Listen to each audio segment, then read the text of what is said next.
After her conviction last year, a Westford woman was sentenced to 12 years in prison after being convicted in an over $100 million home health care scam.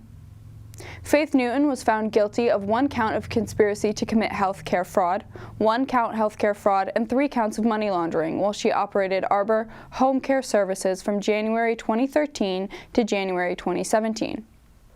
Quote, Faith Newton seemed to think she could execute a $100 million health care fraud scheme at the expense of American taxpayers and get away with it. But she was grossly mistaken, said Special Agent in Charge Roberto Coviello of the U.S. Department of Health and Human Services Office of Inspector General.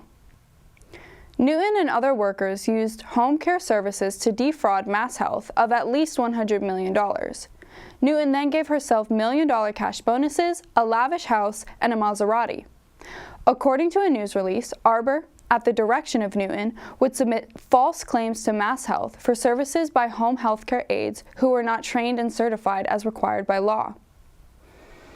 Co-conspirators were instructed by Newton to create and submit falsified notes from nursing visits that did not happen, while also paying kickbacks for patient referrals regardless of medical necessity.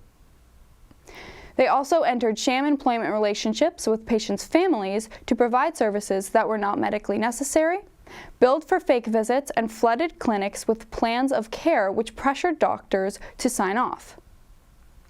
After MassHealth cut off Arbor in 2017, Newton cut herself and her husband each a $2 million check from their payoff account, which were backdated to appear as Christmas bonuses.